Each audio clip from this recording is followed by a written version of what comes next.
The way that nurtures everybody is a grand road. It is a wide road. It is a flat road. It is a road that continues far into the distance. This is the road of the middle way. Know that the middle way is also the golden road, for it shines with a golden light. My people, you must understand this truth of the middle way. Chapter 2. Words of Wisdom.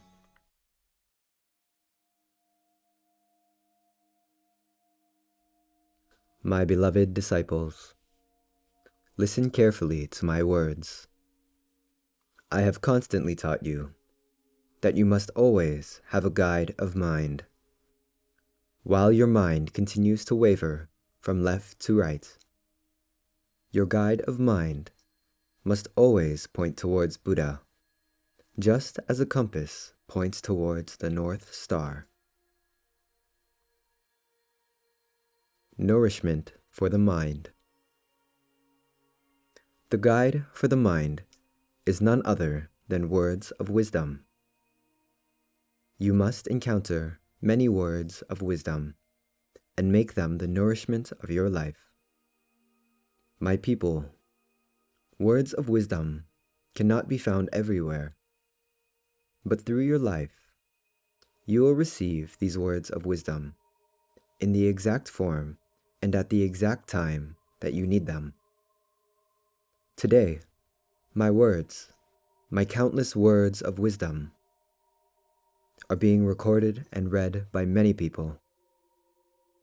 However, I must tell you that these words are not spoken with any specific chosen time, place, or audience, and readers will not know who these words were spoken to, or where, when, and how they were spoken. Words are very tricky things. If they are not applied in the right place, right time, and to the right people, it is difficult to gain their true power. My beloved disciples, the meaning that you take from my words and sermons will differ based on the state of your mind and the specific time that you hear or read them. Thus, my beloved disciples, you must not interpret my words in only your own ways. Rather, you must seek the true meaning of my words. My words are not given only to you to solve your personal problems. No. Speak my words for the benefit of a great many people. From these words, choose those that will nourish your mind. Search out those words that resonate with the strings of your heart. Select those words that come naturally to you and that you believe to be universal, for those are the words of great wisdom. Words of self-admonition. My people, people are apt to become inflated with pride when life is going well. In order not to be conceited in such times, you will need words of self-admonition. It is vital to reprimand yourself. Engrave these words of self-admonition into your hearts. Continuously tell yourself these words, and always keep them vivid in your minds. So, what are these words of self-admonition? That is to say, when life is going well, many people are prone to forget that they become overconfident of their abilities. My beloved disciples, do not become overconfident of your abilities. Even if your actions create wonderful results, do not become overconfident in yourself. Do not overestimate your abilities. Do not claim the credit for yourself. You are connected to eternal life. You are connected to the life force of the Great Spirit. You are one with the life of Buddha, and you are part of his very life. Thus, when you believe in Buddha and practice his laws, you will achieve countless accomplishments and feats. You will witness many mighty miracles. However, do not think that these come by the virtue of your own power. Do not think that you have accomplished these feats with your own abilities. Miracles were made possible because you are connected to the life of the great universe. You are able to accomplish these feats because you are one with the great wisdom. My people, know that there is not a single thing in this universe that you can accomplish through your power alone. That you are on the palm of the hand of the great Buddha. It is because Buddha holds you on his open hand that you are able to walk upon it. When Buddha closes his hand, the universe will plunge into darkness. When Buddha opens his hand, the universe will exist within infinite light. You must not forget that you are living on the hand of Buddha. There is not one thing that can come to pass through your power alone. What appears to be accomplished through your own power is, in reality, accomplished through the power of Buddha. You must always keep this humble attitude. You must always keep in mind the secret of the great universe. The middle way. You must never forget my following words. In times of success, people climb up the stairs of success. But you must remember that those stairs are simultaneously heading down toward failure. Therefore, do not forget that the roads to success and failure are opposite sides of the same coin. This truth becomes more evident as the slope becomes steeper. People who do not succeed seldomly find failure. However, those who experience many successes shall experience many failures. In this way, life always has a left and a right, an up and a down, that exist together like intertwined strands of a rope. Thus, you must always remember that happiness and unhappiness are different strands of the same rope. I am sure that you have shaken a rope before. When you shake a rope, you create many peaks and valleys on it. The same rope forms a peak at one moment and a valley the next. The same thing applies to your life. You will go through many peaks and valleys in your life. However, I would like to say to you that no matter where you are in life, always make it a rule to be true to your hearts, and make the middle way the creed of your life. The principle of the middle way is not by any means a principle to keep you from success, nor is it a principle to only save you from the brink of failure. The philosophy of the middle way is the royal road of life. Realize that this is where the royal road lies. In times of success, in exaltation, or at high tide, you must always discipline yourself to live modestly. In your modesty, remember always to be thankful to others and to Buddha. Your success will continue to grow if you remember to be humble and grateful during favorable and successful times. No matter how great your success, it does not mean that it is off the middle of the way. Success that is achieved on the middle way is always accompanied by humility and gratitude. Success that is achieved with humility and gratitude will never stray from the middle way. For success that is achieved on the middle way creates a path that allows all things to prosper in harmony.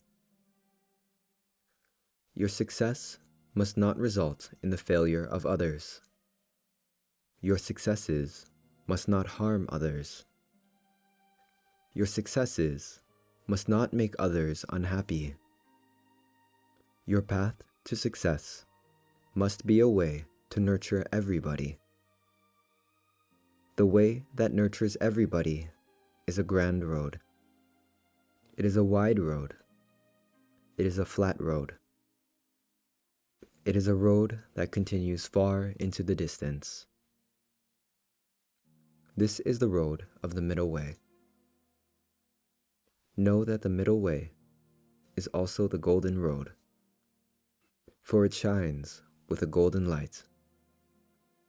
My people, you must understand this truth of the middle way.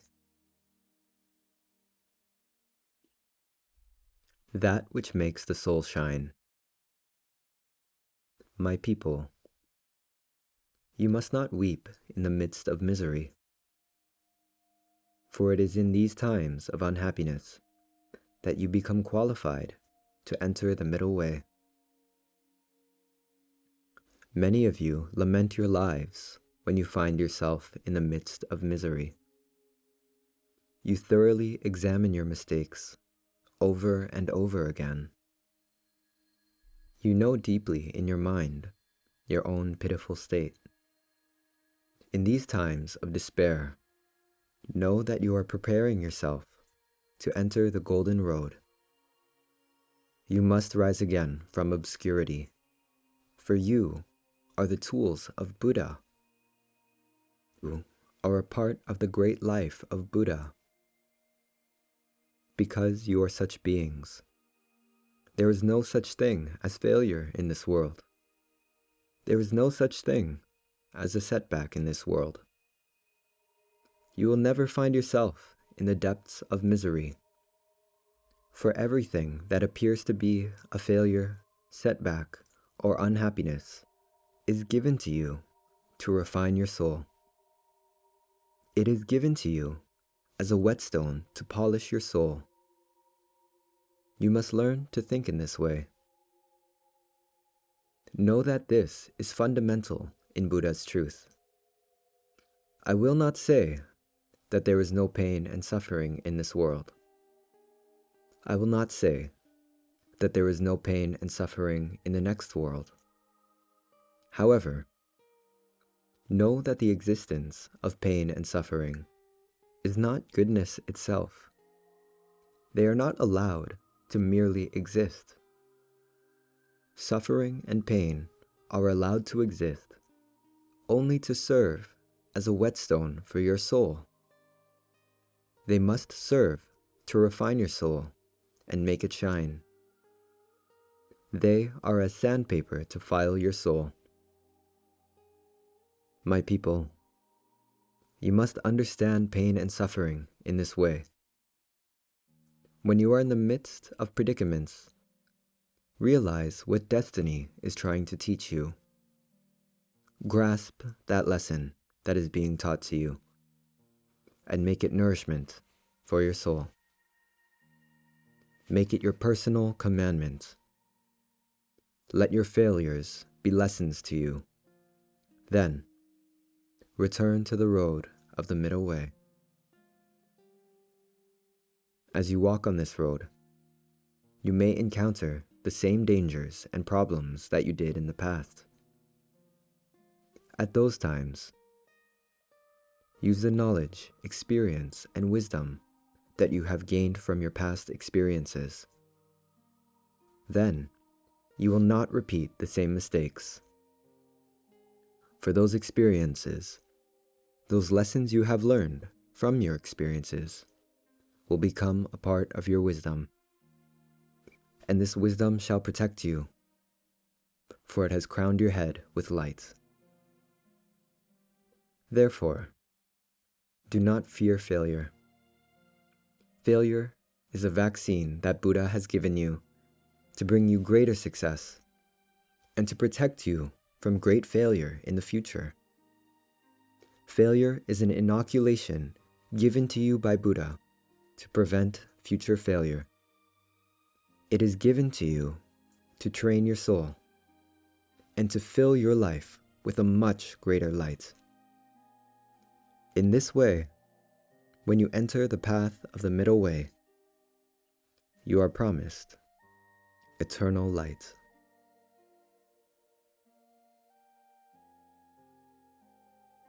Humility and gratitude. My beloved disciples, I have always taught you not to pursue happiness only for yourself. It is not enough for you alone to find happiness. I have taught you this time and time again. When you enter the path of the middle way and find happiness for yourself, know that this happiness is not given to you alone. You must return the happiness that you found on the middle way by giving it to everyone around you. Your happiness must become your source of energy to bring salvation to those around you. Have you ever pondered about why the middle way exists? Let us say you have strayed from the middle way and entered into a thorny path of suffering. The minds of those around you will become frantic, trying to find a way to save you. They become completely consumed with that thought. The fact that you are causing others to worry and suffer shows that you are living a spiritually negative life. Therefore, you must leave this thorny path of suffering and return to the middle way at once. I have also taught you to be humble and grateful when life is good to you.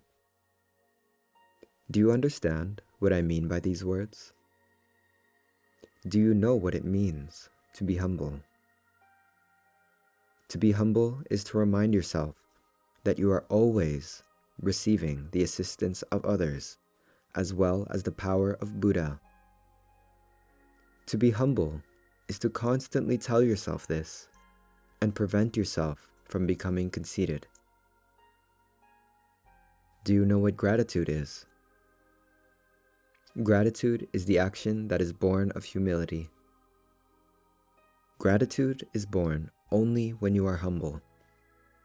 When you have gratitude, your humility will lead you to do good deeds to others. This is a very important thing for you to learn. Successful people are allowed to stay successful because through their success, they are giving love to a great many people. Those who yield great harvests in their fields tend to be envied and slandered by others for their great harvest. However, there is a way in which others will rejoice in the bounty of your harvest.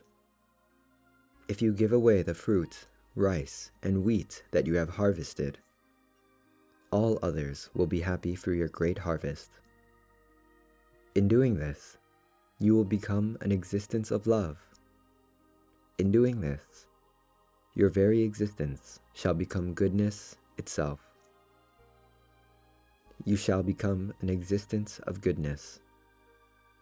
This is the very essence of success. There lies a grave mistake if you seek to use the fruits of your success only for yourself. However, if you seek for your success to serve a great many people, the world will be enriched, and the souls of many people will rejoice. Practicing love. My beloved disciples, I say to you that successful people are like a canal running through a field. The canal runs straight across the fields, carrying plentiful, clean water. The canal provides water to all the fields in the area. You must know that this is the path of a successful person. There is no virtue in the mere accumulation of water. Neither goodness nor success is born from it. However, when you release that water into the canal and let it flow into the fields of a great many, then it becomes virtuous and good. Then it becomes success. My people, imagine a picture of this canal. When you ponder on the middle way, if the canal only runs along the borders of the great many fields, then the water cannot reach all parts of the fields. However, if the canal penetrates through the very heart of those fields, then it will be able to deliver much love to others. The canal always runs through the center, as if to cultivate the fields, and in turn, the fields will always flourish around it. Water is as blood to the fields, and canals are as veins to circulate the blood. The heart which pumps this blood through the veins is your own heart filled with love. Do not forget this. You must make it your ideal to become like this canal. You must become like a great pump that will continue to pump water out of the earth and pour it into the great canal when the fields are dry and in need of water. The limitless water that wells up from the earth is the light of Buddha. It is the compassion of Buddha. You must come to know how to receive the love of Buddha with your whole body. When you hold back nothing in filling others with love, when you strive to enrich the minds of others, then, just as the water in the earth, the power, love, courage, and light of Buddha will start welling up within you. You must believe that this will happen. I say to you again that this is what you must aspire to become. Yes, this is precisely where your ideal life lies. The path of cultivating yourself. I will now speak to you of another topic. Let me amplify and expand this analogy of the canal. There is a levee alongside the canal. The width of it may vary from 30 or 50 centimeters, or even a full meter. Nonetheless, the canal needs a certain width and length, and a wall, a levee of a certain size, to guide the flow of the water. At first glance, building this levee may seem to be contradictory to loving others. Some people may criticize and belittle its walls. However, think carefully on this. If the canal did not run perfectly straight, what would happen? If water simply gushed out of the pump house, what would happen? One section of the field would be drenched in water, like a small flood. If this happened, do you think those rice seedlings would grow? You know that they would not. Those tender seedlings would drown in the pool of water and rot away. Thus, As this parable explains, in order to give love impartially to a great many, you need to build the groundwork of your life. You may have doubts as you dig your canal.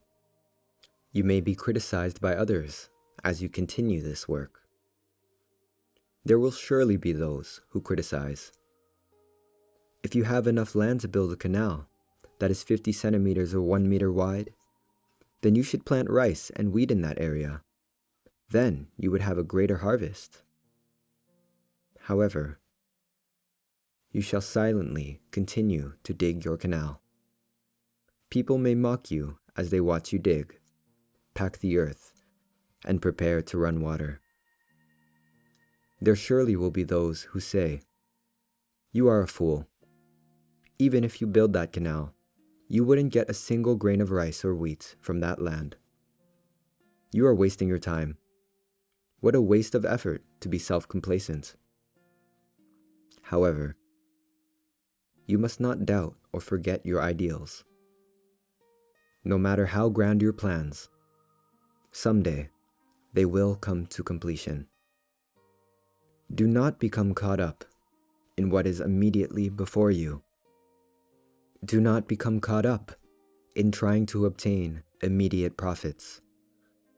When you have grandiose ideals, do not shrink from the criticism and backbiting of others. Do not shrink from it. Press forward and build your canal.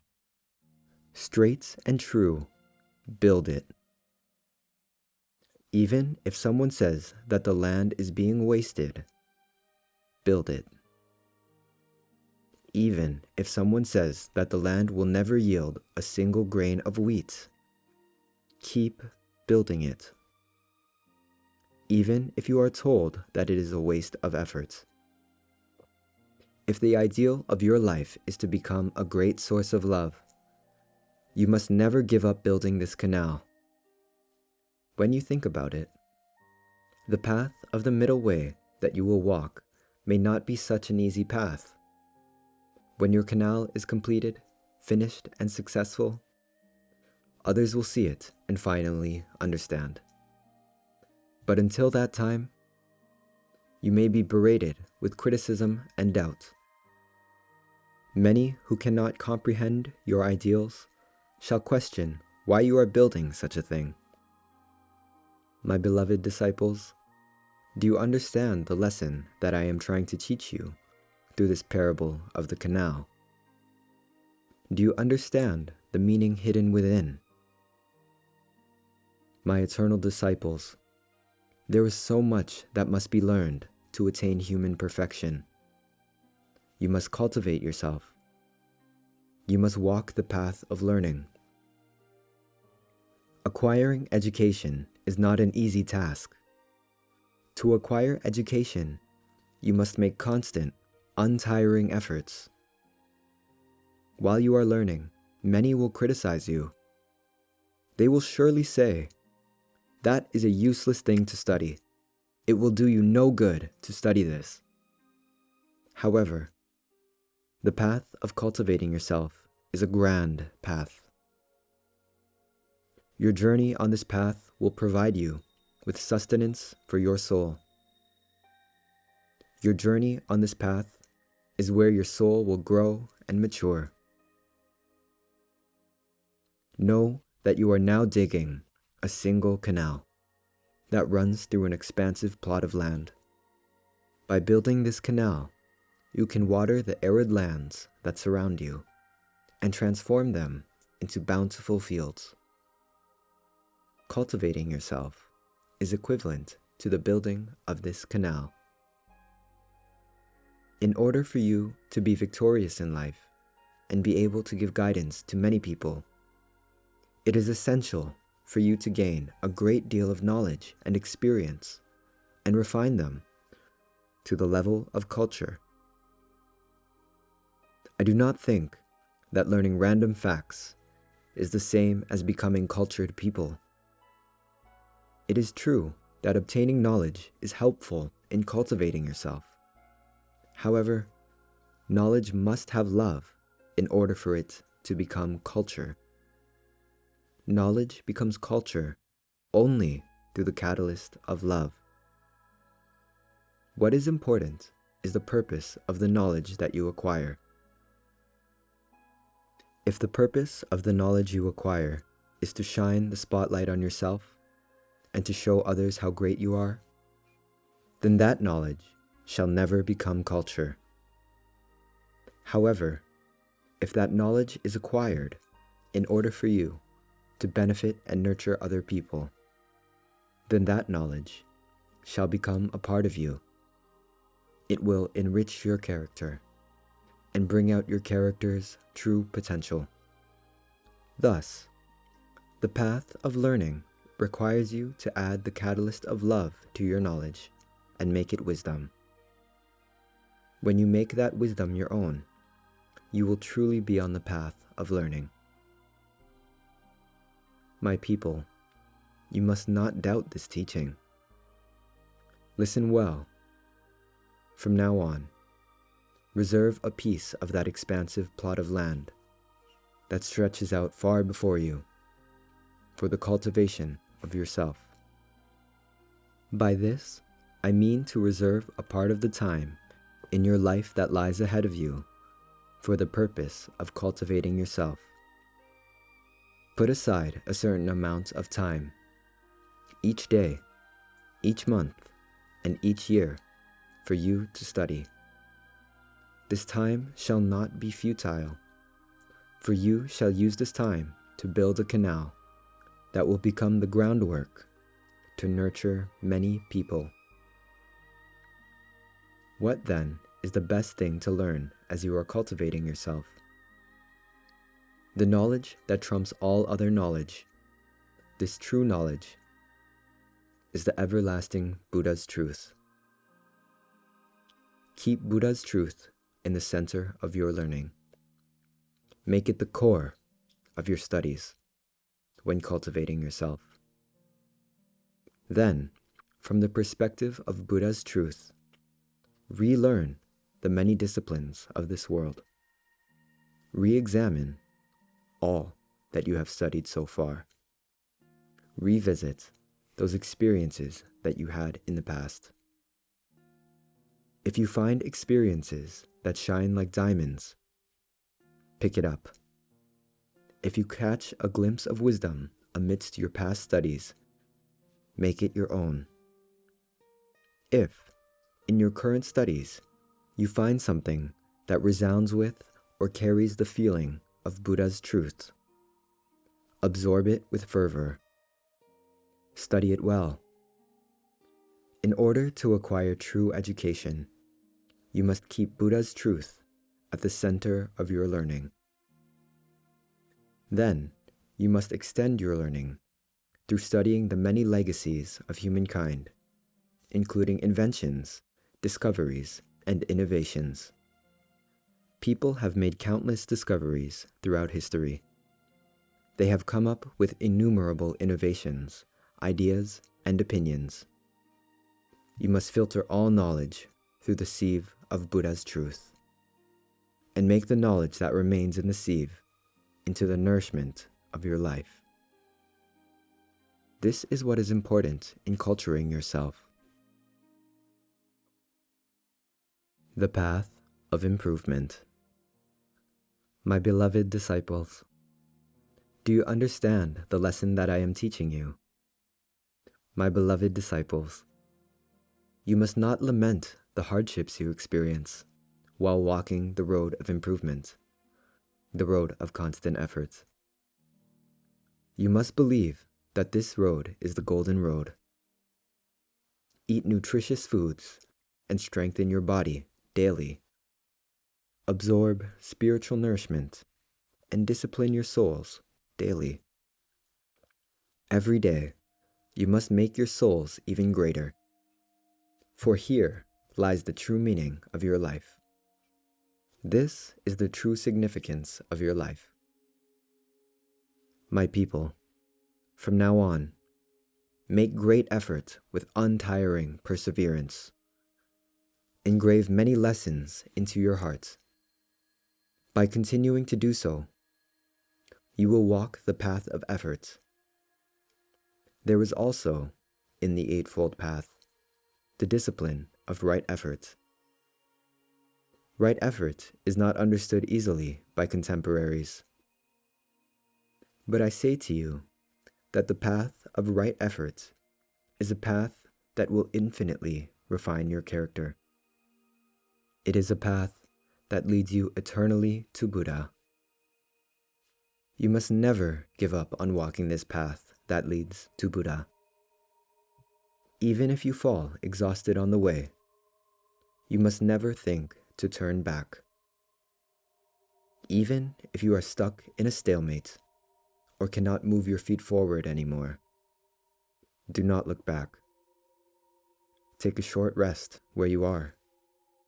Rest until your strength returns, and resume your journey on the path of improvement.